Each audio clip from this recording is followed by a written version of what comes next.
Now, there are really only 7 elements that if you get mastery in around these 7 elements, you can build the practice of your dreams. Number 1, a magnetic customer value proposition. Imagine Brad Pitt set up a practice right next door to yours. Brad Pitt is a magnetic customer value proposition. Brad would build an epic practice in no time at all. He wouldn't have to be very good at his conversion retention. All of this would come from just who he is, which is Brad Pitt. He could have a terrible looking practice and horrible staff, but Brad would build an epic practice. Now that's just how important a magnetic customer value proposition is.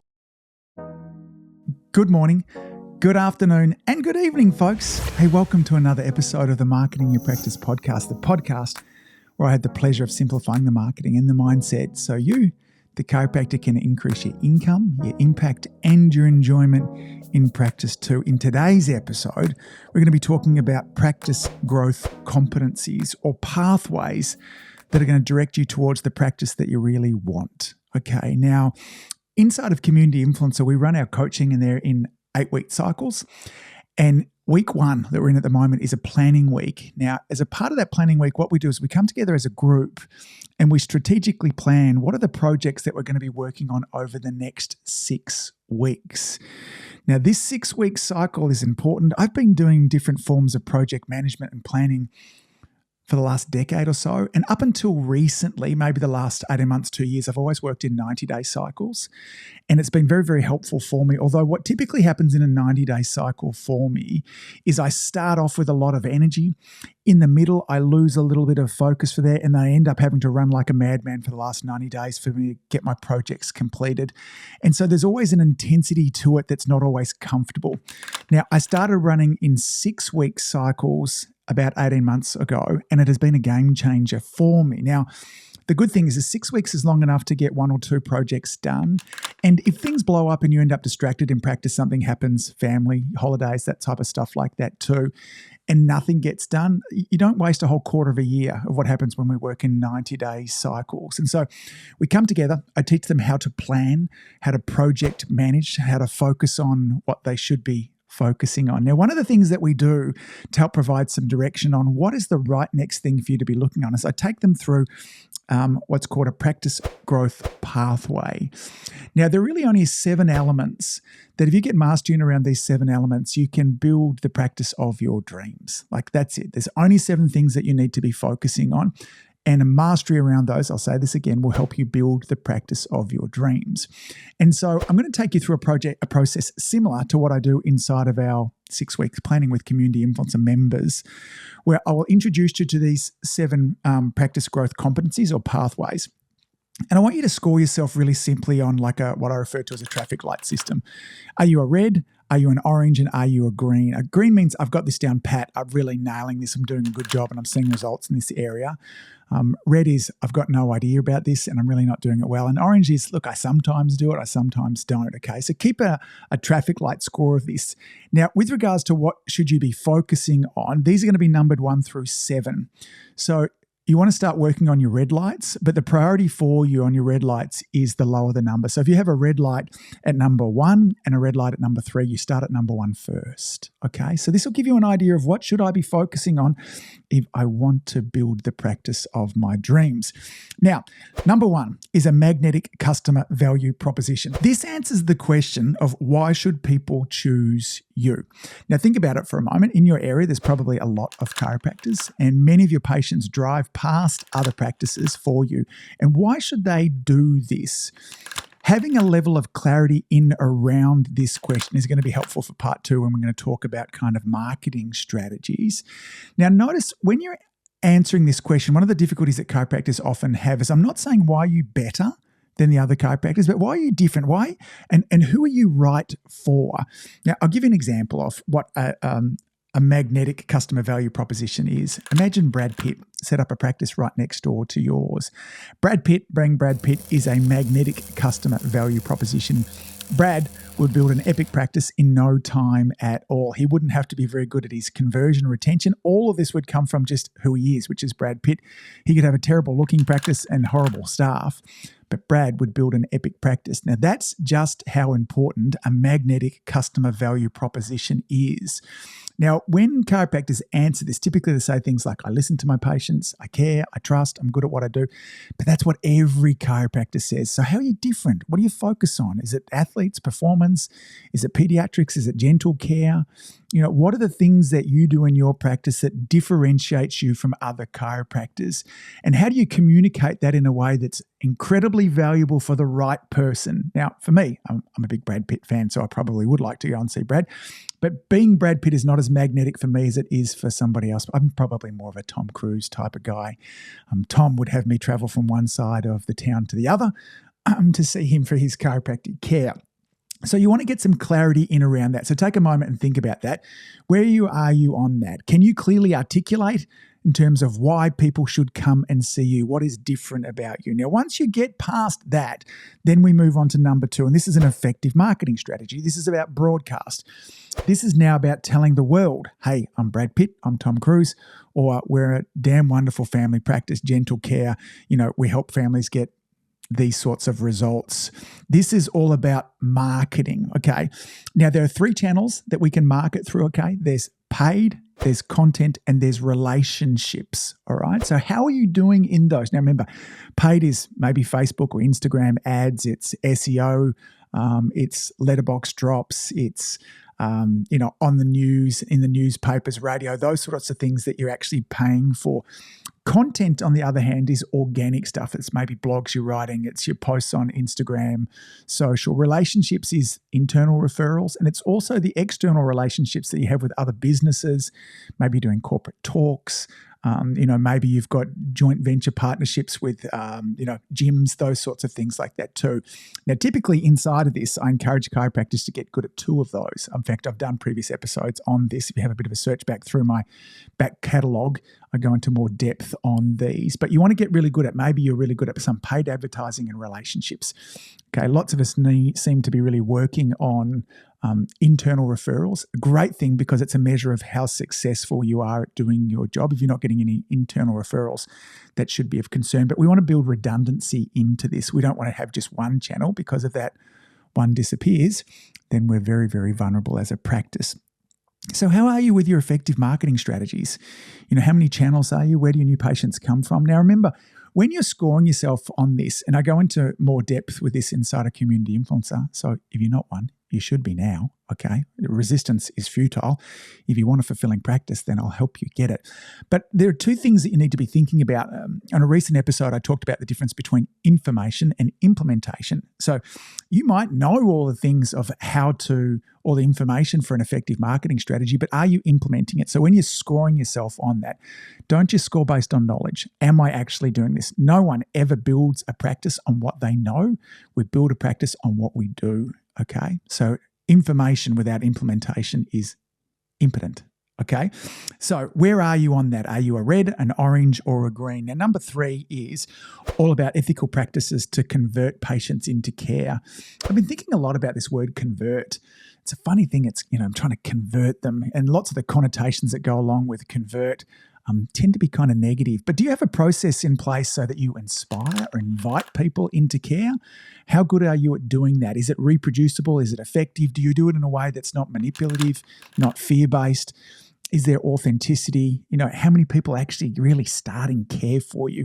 And again, if you're not even getting people to 12 visits, that's not a retention problem, that's a conversion problem, okay? So if people are dropping out at visit 5, 6, 7, it's got nothing to do with your retention because you haven't had them long enough to retain them. That's a conversion. That's all about what you're doing at your initial consultation and your report of findings. So, a number might be, is your retention at least 12? If it's not, then you have a conversion problem. Okay, people are not starting. And that means you need to really look at not only your initial consultation, but your report of findings too. Those visits go hand in glove. Too often when chiropractors are wanting to improve their conversions, they look just at the report of findings. If you do your initial consultation right, then the conversions from the report of findings are much easier. So how good are you at that? Okay. Practice growth pathway number 3 is ethical practices to inspire and invite patients into care. Now, number 4 is education and support systems to retain patients. This is about retention. How's your retention? Okay, do you have systems in place, both education for you and the front desk? There needs to be practical systems in terms of, reminder calls, follow-up calls. Are you doing these sorts of things? What kind of conversations are you having with your practice members on a visit-to-visit basis? Are you sending them emails? Are they engaging in your content? These are all the things that go into world-class retention, okay? So how is your retention? Is that something that you need to improve? Score yourself on that. Are you a red? Is it terrible? Okay. Are you an orange, and are you a green? Now, practice growth pathway number 5 is all about your confidence and certainty in practice. This is the techniques to ensure that you get a positive outcome with your practice members, okay? Now, not enough is put into this because often as chiropractors, we work really hard on our communication, our systems, our environment, but we forget when the rubber hits the road, there is a result that our practice members want, okay? Now, whether that result is, helping them get out of aches and pains, a colicky baby, no colic anymore, better marks at school, less headaches, those type of things, or if you're more vitalistic and they're around improving people's posture, what their subluxation scans look like, you've got to make sure that you're damn confident that you can help that person get a result, okay? What is the result that you promise, okay? And can you help them get there? Now, obviously, it's a relationship. It requires that the other person do their part as well. But assuming if they're going to follow through and do all the things that you ask them to do, they come to their appointments, how confident are you? How certain are you that you can get them a result? Now, if you're not agreeing on this one, then we need to clean this up. Okay, so this comes with time. This means we need to be studying a technique with those people that are further ahead of us. We need to be constantly upskilling ourselves. I went through a period there in the middle of my practice where I didn't do this any longer. I kind of was happy with my technique, and I missed out on it. There was a complacency that I had. And again, those last kind of 8 years, I wanted to go along. I learned new things. I got better at a rib lift. I got better at kind of adjusting first ribs. I learned some great ways for adjusting kind of lower thoracics in an anterior position. It just made me a better chiropractor. I was more excited. I was more competent. When that subluxation pattern came in, I licked my lips because I went, I know how I can deal with this. I got really good at dealing with it too, okay? So where are you on your confidence, your certainty in around your ability to get an outcome for your patients, okay? Are you a green? Are you an orange? Or are you a red? Now, practice growth pathway number 6 is, do you have efficient systems to improve staff effectiveness and patient experience, okay? These are systems with how you answer the phone, how you make an appointment, how you greet patients, how you take them through to their initial consultation, their report of findings, how you show them how to get adjusted, how you deal with recalls, missed visits. Now, again, is it documented, first of all? Because lots of practices have it documented, but are they actually using that, okay? Do you run regular staff meetings? If so, do you know the 3 sorts of staff meetings that you run? Are you aware of the follow-up? Are you having minutes from these? Is there engagement? What kind of staff culture do we have there too? So these are all these things that come into having efficient systems to improve staff effectiveness and patient experience. Now, practice growth pathway number 7 is all about leadership and management skills. Now, the leadership here, I want you to think, and management, I want you to think over 3 categories. There's leadership and management that you have with regards to patients. Are we leading them? Are we inspiring them? Okay. We need to be a figure that stands there, that encourages, that's a cheerleader for our patients, that knows how to lead them, knows how to answer difficult questions, knows how to deal with conflict, knows how to deal with objections. This is all leadership and management inside of that. We need to know how to do these same things for our staff. Can we show up and lead our staff, manage our staff there too? What kind of culture are we creating? Have you thought about the culture that you want? One of the things I'm obsessed about at the moment is culture. So many of the problems and challenges that we have in our practice come down to culture. There was a quote recently that I read from the head of Netflix, and she was saying that, as a culture inside of a business, we can either have a family culture or a team culture. And she says, when it comes to family culture, families are optimized to stick together. So regardless on how somebody is behaving, we optimize a family to stick together, but teams are optimized to win. Now, as heart-centered individuals, when we start a practice, we often optimize our teams for family.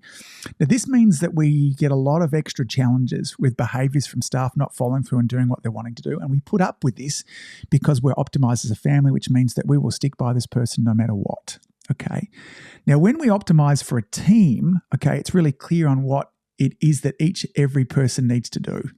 They're really clear KPIs, and we give our team the training and the support, okay? We give them the skills necessary so they can deliver on it. But we're not going to put up with, you doing your own thing, okay? This practice is optimized to win, and that optimized to win means that there's an income goal, there's an impact goal, and there's an enjoyment goal, but we don't put up with poor behavior forever. Now, often when I'm sharing this with chiropractors, they're like, oh, that sounds like a really cold environment. Absolutely not. It should be wonderful and warm and loving and all those things. In fact, Netflix, which really prides itself in around this culture, is one of the most enjoyable places to work. It's a place everyone wants to work at. Netflix. It's the kind of the new cool place that Google. There's freedom, there's flexibility in there, but everybody knows what they're responsible for, okay? And if they're not being responsible for that, they're given coaching and support, and they continue not being responsible for it, then Netflix is not a place for them to work. And this doesn't mean that we push our staff out. We invite them to step into something that's magnificent. And not all people will want to step up into that as well. So that's leadership and management skills over our patients, okay, and then also over our staff. And then also there's leadership and management with regards to the business itself. I want you to think about the PTY, the LTD, however the structure of your company. There's a business entity that's there. And the more I think about this over this last 6 months, I'm beginning to think that this business entity has a life of its own, and I think of it that way. I think of it like a relationship. I think about my business inside of Community Influencer. I want to fall in love with that business as well. I want to treat that with respect. I want to love it and understand it and know. I think about my business as a she. I don't know why most businesses seem like that we're a she. Now, any good relationship, when you think about what does a good relationship want? What does your husband or wife, girlfriend, boyfriend, partner want from you? What do your kids want from you? They want attention. Okay, they want understanding. They want you to see them and hear them. And too many chiropractors now, when I ask them about their business, they don't know the fundamentals. Okay, the fundamentals of your business are based in around attract, convert, and retain. Okay, where are you getting patients from? How many are coming? What quality are they? How are you retaining them? Okay, or converting them rather into care there too, and how are you retaining them? Now, in that retention element through there too is all the systems, and we need to have a relationship with that, and we need to serve that business, that entity in there, and understand there's a reason that it exists. And if we serve that business really well, then it means that we get to serve our patients well. It means that we get to serve our practice members well, and it will serve and fund our lifestyle well. Okay, now this means to some extent, when I'm referring to this inside of Community Influencer, is that you need to have a CEO hat that we put on. Now, if you're not having time each and every week where you're thinking about your business, checking in, finding out what's important, what does she need from me now? Okay, if you're not thinking or even obsessing about that, that is something that is going to hold you back. So where are you on that? Are you a green? Are you an orange? And are you a red? Now, these 7 elements that you can see, if you get them all to greens, then the sky is the limit as far as your practice goes. So let me go over each of those 7 elements again, and we'll wind things up and I'll tell you where to go next, okay? Practice growth pathway number 1 is a magnetic customer value proposition. Pathway number 2 is an effective marketing strategy. Number 3 is ethical practices to inspire patients into care, convert them. Pathway number 4 is education and support systems to retain patients in care. Number 5 is techniques to ensure positive outcomes. This is certainty and confidence in what you do. Number 6 is efficient systems to improve staff effectiveness and patient experiences. This is documented and implemented systems. And pathway number 7 is leadership and management skills. Okay, score yourself red, orange, green on those. Start to work on getting competency, mastery in around the lower numbers. Where are the lowest oranges and reds that you have? Get to work on moving those to greens. Now, for most of us, to go from it, we can generally only focus on 1 or 2 of these at a time. Okay, so you can't start on all 7 of them. Pick one, get it to a green. And for you to work your way through all 7 of these, it's not unusual that this takes anywhere between 12 and 36 months, depending on where you are. And there are different levels of mastery that you need of these depending on where you are, because there's a level of mastery of this that gets you to 250 visits a week, and that's different from 500 visits. There's a level of mastery that has you of a staff of 2 versus 4 versus 8 versus 10. And so we continue to cycle through this depending on the type of practice that we want, okay? If you're looking to grow your practice, work your way through this practice growth pathways through here and look at getting better. Remember, it's not just about knowledge in these sections, it's about implementation, folks. That's it for this episode. As always, thanks for all that you do. Keep saving lives. Your community needs you really nailing, black belting these practice growth pathways. See you back here next week. Bye. If you've enjoyed listening to this podcast, you have to come and check out my Community Influencer Program. It's my monthly coaching program where we take all this material and I'll work with you to help you apply it, implement it, and systemize it. The Community Influencer Group Coaching Program is designed to help you increase your practice income, impact, and enjoyment. Join me over at anguspyke.com/join. That's anguspyke.com/join. I'd love to see you there.